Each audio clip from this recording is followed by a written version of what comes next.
Good afternoon, everyone. Today I will present a crucial topic in the healthcare sector that is leadership of healthcare organization. The reason why we need to learn this because strong leadership plays a vital role in ensuring that healthcare services run effectively and deliver quality outcomes. So this is group members. My name is Nadia Paulina Jamawan, and there are my friends Ama Ana Fibidi Putri, Ana Yara Madini Putri, and Cinta Adelia Maharani. So we start with where leadership comes from. According to Cartini Cartono, 2009, leadership is both innate and formed. Some individuals are born with leadership potential, but effective leaders are also shaped through continuous learning and training. Leadership and influence. The more influence a leader has, the more effective they are in achieving organizational goals. Because influence drives support and collaboration. Without influence, leadership impact weakens. Effectiveness indicators leadership. There are three main indicators. The first one is team or organizational unit performance and goal achievement. In healthcare, this refers to how well a medical team meets patient care goals, such as reducing infection rates or improving patient recovery times. The second one is attitudes and perception of subordinates towards the leaders. This involves how nurses, doctor, or other staff feel about their supervisor, whether they see them as supportive, fair, and competent. And the last one is leader's contribution to his subordinates. A healthcare leader helps their team grow by offering training opportunities, mentoring, and encouraging continuous learning to improve skills and patient care. Leadership conceptualization. Leadership can be viewed through four processes. 1. Intra-individual processes. Personal factors like stress and motivation affecting a healthcare worker's performance. And 2. Theoretic processes. Interaction between a leader and a team member, such as trust and communication. 3. Group processes. How their healthcare team collaborates and solves problems together. And the last one, organization processes. Hospital systems and policies that guide how care is delivered. And there's difference between leadership and management in healthcare. Leadership involves vision and innovation, such as hospital leaders encourage technology telemedicine.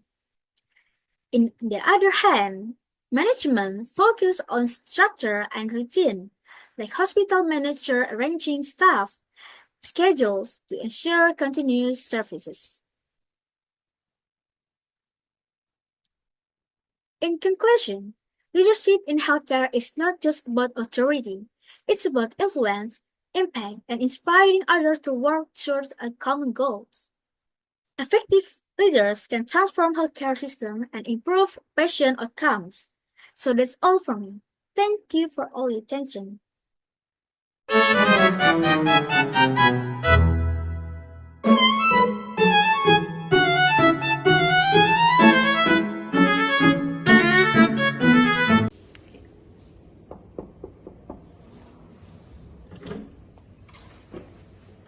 Good morning, Alma. Thanks for joining us today. Let's dive right into one of my favorite questions. Can you tell me about a time when you led a project? Good morning, Miss Naya. Of course, I'd love to. One particular experience that really changed and developed my leadership skills was when I was selected to lead fundraising event during my third year at university. That sounds interesting. What was the purpose of the event? The event was part of our department's annual community outreach program. Each year, students organize an initiative to support local causes, and that year, we decided to raise funds for an educational nonprofit that provides school supplies to underprivileged children in rural areas. I was chosen to lead the initiative because of my previous involvement in organizing student activities. The pressure was definitely on, so we wanted to make a bigger impact than in previous years. So, you were the overall leader for this event. Yes, I was the overall coordinator, so I had to oversee all aspects from assembling a team and planning, logistics and handling, communities, budgeting and fundraising strategies. That's quite a big responsibility. What were the key goals you set for the project? Our primary goal was to raise at least $100 in funds, which was already a stretch goal compared to previous years.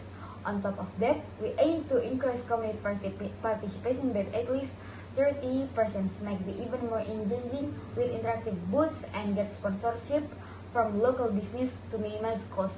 We had only 4 weeks to put it all together, so efficiency is the key. Time pressure definitely adds another layer of complexity. So, how did you go about taking all of that? The first step I took was forming a diverse and committed team. I selected 10 team members from different backgrounds. Some were strong in marketing, others in finance, and few had prior event experience. I delegated tasks based on their strengths. Logistic, promotion, sponsorship, design, and volunteer coordination. To build motivation, I held a kick-off meeting where we aligned on the missions and we broke the project down into weekly goals. For sponsorship, I personally reached out to local business, created proposal package, and followed up persistently. We end up securing 5 sponsors, which helped cover venue and material costs.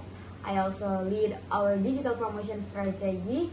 We design posters, run countdown and donation challenge on Instagram, and create a short promotional video that was shared by faculty and student influencers. To keep everything on track, I set up a short calendar, held twice weekly progress meetings, and used Google Sheets for transparent budgeting and task tracking. That's very comprehensive. Sounds like you were juggling a lot of moving parts.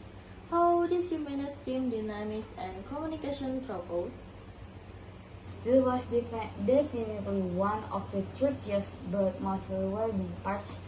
Early on, I noticed a couple of team members were not active, and instead of jumping to a conclusion, I set up some one-on-one chats to see what's going on. A person was dealing with her personal issue, and another was just unsure about her role. One was clear about things, and I offered some supports. They really stepped up and got more involved. I realized that checking in with people individually, not just in group meetings, makes a big difference. I also kept our team meetings short and focused and made sure everyone had a say in decisions. That's a great approach to leadership. So, how did the event turn out in the end? Honestly, I'm super proud of how it all turned out. The event was big success. We raised $100, which was 50,000 more than our goal, and had over 100 people show up from the both university and the local community. The feedback was awesome, and a lot of folks. We even got a formal thank you letter from the Dean of Student Affairs, which was a really proud moment for the whole team. Personally, I learned how important it's so to lead with empathy, stay flexible, and stay focused on the bigger picture. Even when the things get messy, it gave me a lot of confidence in leading and working through world challenges. That's an incredible story, Alma. It's clear you put a lot of thought and effort into the planning and execution. What would you say was your biggest takeaway or learning moment from the entire experience? I'd say the biggest takeaway was learning how valuable it is to stay adaptable and communicate proactively. There were a bunch of time when things didn't go as planned, like when we sponsor, like when a sponsor pulled out last minute, or we found out it might rain on the day of the event. In those moments, staying calm, thinking fast, and working with the team to come up with solutions really paid off. I also realized that leadership is not just about giving directions, it's about listening, being supportive, and keeping everyone motivated toward a shared goal. I really like that insight. And how have you applied what you learned in later experience? Since then, I've taken on a few more leadership roles, like organizing a virtual webinar during the pandemic, and I applied a lot of the same planning strategies. I am also more confident now when it comes to mentoring others, setting clear goals, and using tools to track progress. That that fundraising even really shaped how I lead both people and projects today.